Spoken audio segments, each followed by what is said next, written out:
आज हम 6th class का पहला चैप्टर करने जा रहे हैं और जिसका नाम है food where does it come from. भोजन ये कहाँ से आता है। इस स्लाइड में दोनों माध्यम में लिखा गया है, तो आशा करते हैं कि आप लोग स्लाइड्स को देख के इसमें जो डेफिनेशंस दी हैं उनको अपनी कॉपीज पे लिखोगे और याद करोगे। अभी आपके सामने एक पिक्चर दिखाई जा रही है। आप लोग हैरान होंगे कि फूड का ये चैप्टर है, लेकिन ये फोटोज काय के लिए यहाँ पर लगी। अब यहाँ पर देखो, एक बच्चा साइकिल चला रहा है, कोई किताब पढ़ रहा है, कोई पेंटिंग कर रहा है, कोई ड्राइंग कर रहा है, कोई कटिंग कर रहा है, कोई खेल रहा है।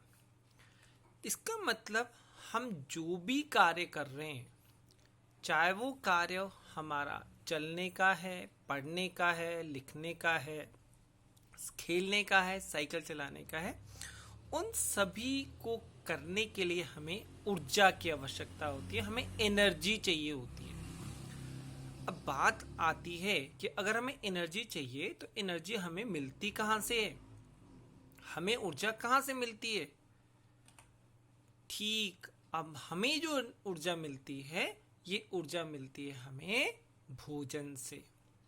इसका मतलब अगर हम इसकी परिभाषा देखें कि भोजन क्या हो गया, कि a substance which is eaten to provide energy to our body is called food.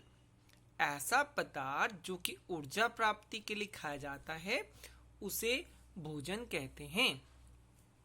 अब ये आपके सामने बहुत छोटी सी परिभाषा है, सिर्फ ऊर्जा। तो क्या भोजन से केवल हमें ऊर्जा ही मिलती है, कुछ और नहीं मिलता? लेकिन ऐसा नहीं है। अगर हम वैसे देखें कि भोजन से हमें बहुत कुछ मिलेगा, लेकिन उससे पहले हम ये कर लेते हैं कि भोजन के रूप में हम खा क्या रहे हैं। आप सभी जानते हैं कि हम सुबह अगर नाश्ता कर रहे हैं तो सब्जी के साथ कोई रोटी खा रहे हैं, लंच कर रहे हैं या तो चावल के साथ दाल खाएंगे, या राजमा के साथ चावल खाएंगे, या दाल खाएंगे, या सब्जियां खाएंगी, साथ में फल फ्रूट खाएंगे। तो ये सभी ना सभी हमारे भोजन का एक हिस्सा है। अब अगर हम भोजन करते हैं, भोजन खाते हैं, तो इसका क्या फायदा होता है। अब सबसे पहले हमने बोला कि भोजन काय के लिए इस्तेमाल किया जाता है। भोजन हमारे शरीर को ऊर्जा प्रदान करता है, it provide energy to the body. दूसरा, it help us to perform our daily activities like playing, walking, learning, working etcetera.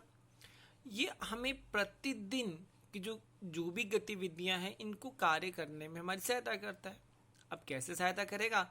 अगर हम खाना खाएंगे हमें ऊर्जा मिलेगी, हमें ऊर्जा मिलेगी तभी तो हम ये गतिविधियां कर सकते हैं। भोजन से हमारी शरीर की वृद्धि एवं विकास होता है। It help in growth and development of the body. आप सभी ने देखा होगा कि एक छोटा सा बच्चा अपने भोजन के रूप में सिर्फ दूध पीता है। अब वो उसी दूध को पी के वो बड़ा होता है। जैसे जैसे वो बच्चा बड़ा होता जाता है तो उसके साथ वो खाना शुरू कर देता है, वो रोटी खानी शुरू कर देता है। इसका मतलब भोजन ने हमें क्या किया, फूड ने हमें क्या किया, ये हमारे शरीर की वृद्धि के लिए हमारी सहायता करता है, इसकी शरीर के विकास में हमारी मदद करता है। अब इसके साथ साथ क्या है, it will provide protection from the various diseases. भोजन हमारे शरीर को बहुत सी बीमारियों से सुरक्षा प्रदान करता है।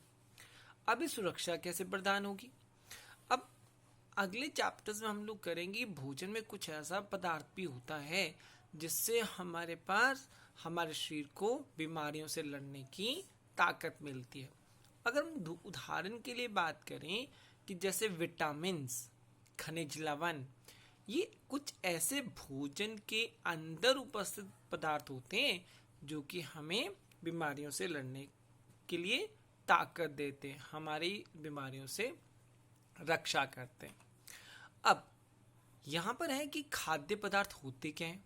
कोई भी पदार्थ जिसको हम खाने के रूप में इस्तेमाल करते हैं, ऐसे पदार्थ जिन्हें भोजन के रूप में खाया जाता है उन्हें खाद्य पदार्थ कहते हैं। The substances which are eaten as a food material are called food substances. अभी कुछ भी हो सकता है। अब यहां पर इसके अगला है हमारे पास इंग्रेडिएंट्स कि जो भोजन है उसके संघटक क्या है।